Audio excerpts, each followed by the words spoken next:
Everyone, this is me Prakash Pista, and I'm doing fantastic, and I hope you are also doing great. And this is lecture 3, and in lecture 3 we're gonna discuss about how to change desktop background, and how to identify default icon, and how to change folder icons. These are the things we're gonna discuss about. Without further ado, let's get started. Okay. If you want to change your desktop background, you have to do you cannot यहाँ धेरै अप्ठ्यारो भन्ने कुरा केही छैन। यहाँ सजिलो छ के छ भन्दाखेरि यदि तिमीहरू तपाईहरु चाहनुहुन्छ भने तपाईहरु के सिम्पल तरिका छ आफ्नो डेस्कटपमा right click in your desktop right click you can just there is option and you can just go personalize. There is option personalize. You can just click, there is a opened, and you can just go themes. You can choose यहाँ चाहिँ आइसकेको छ। तपाईहरु चाहिँ which one you like, which one you most like, you can just click. जस्तै कि म यस्तो गरिदिन्छु, मलाई यो मन पर्यो भने चाहिँ यो चाहिँ अब यहाँ हाम्रो आउँछ, यस्तो आउँछ। यस्तो फेरि मलाई चाहिँ यो मन परेन, म यस्तै राख्न चाहन्छु भने मैले यस्तो पनि चाहिए, यस्तो पनि हो। एउटा चाहिँ यो तरिका भयो हैन।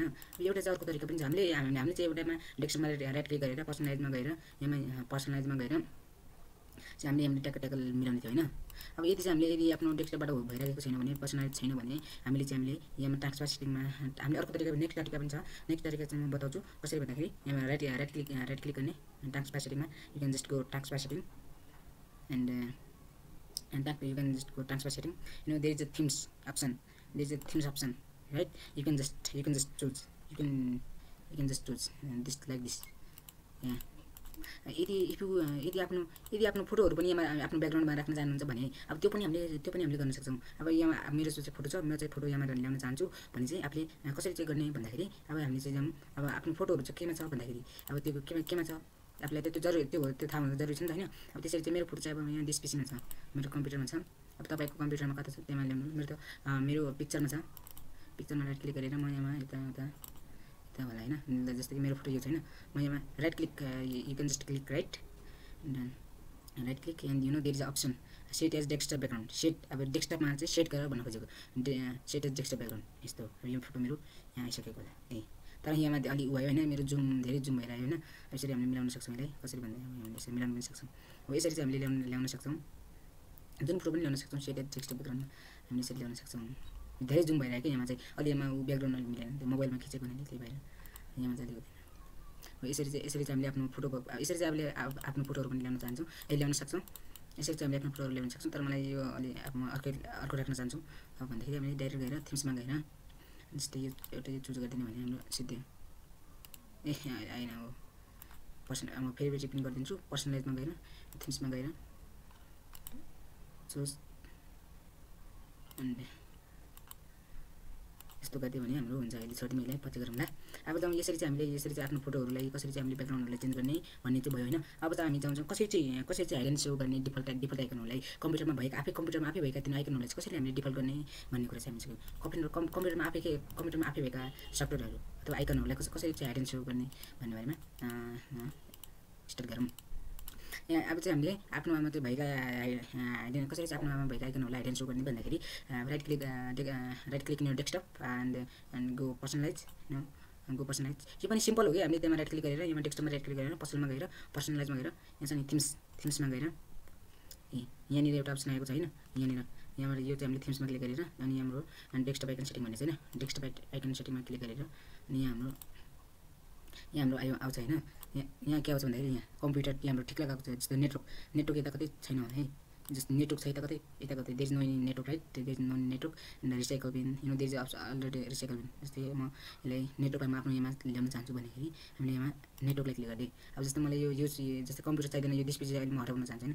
डिस्प्ले हटाएर रिसाइकल बिन हटाइदिए ओके गर्दै भने यो कम्प्युटर डिस्प्ले पनि हटायो, रिसाइकल बिन हटायो, नेटवर्क आयो हैन।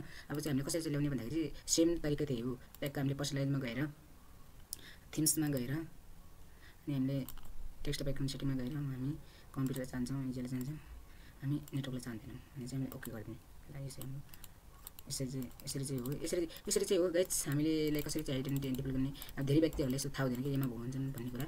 त्यसैले अब हाम्रो भिडियोको अन्तिमतिर पनि पुगिसकेका छौँ र अन्तिममा चाहिँ हाम्रो छ चेन्ज फोल्डर आइकन। जस्तै कि अब यो फोल्डरलाई चाहिँ होइन, यो फोल्डरहरूलाई चाहिँ हामीले यसरी पनि कसरी चाहिँ चेन्ज गर्ने फोल्डर आइकनहरूले भन्दाखेरि भन्ने छैन। जस्तै मेरो यो यहाँनिर जस्तै म एउटा फोल्डर बनाउँछु, फोल्डर बनाउनुको लागि चाहिँ यसरी if you want to make folder you can just right click in your desktop and go new this option and you can just folder.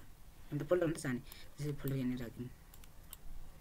जस्तै मैले एउटा यो न्यू फोल्डर बनाएँ होइन, यो फोल्डरको चाहिँ अब मैले यसले अर्को फोल्डर राख्न चाहन्छु भन्दाखेरि अब हामीले simply right click this folder and you can just go there is a option, there is a personalise, you can just click personalise, there is a customise, there is a option customise, you can just click customise and change icon, there is a option change icon, you can just change icon click this, there is a option which one is you most like and you can just choose.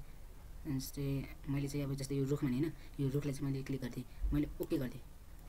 अब okay गर्दा भने फेरि okay गरिदिएँ, okay गर्दा भने आयो यस्तो हो होइन। पहिला कस्तो अर्कै थियो नि, अहिले अर्को पनि त त्यो बदलियो।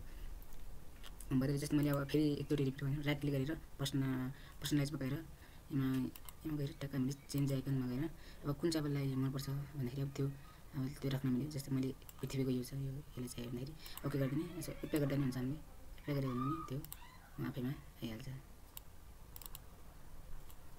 फेरि चाहिँ हामीले त्यस्तै अवस्थामा कसरी ल्याउने भन्दाखेरि सिम्पली त्यसैमा राइट क्लिक गरेर पर्सनलाइजमा गएर यहाँमा हामीले गएर यहाँमा चेन्ज आइकनमा फोल्डरमा गएर हामीले यहीँमा क्लिक गरेर एप्लाई गऱ्यो भने हाम्रो पहिलाको जस्तो भयो। गाइज यति नै हो ल, आज कस्तो लाग्यो भिडियो, लाइक सब्सक्राइब कमेन्ट गर्न चाहिँ नबिर्सनु होला भन्दै, and see you in the next video.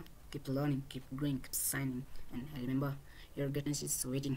Okay guys, see you.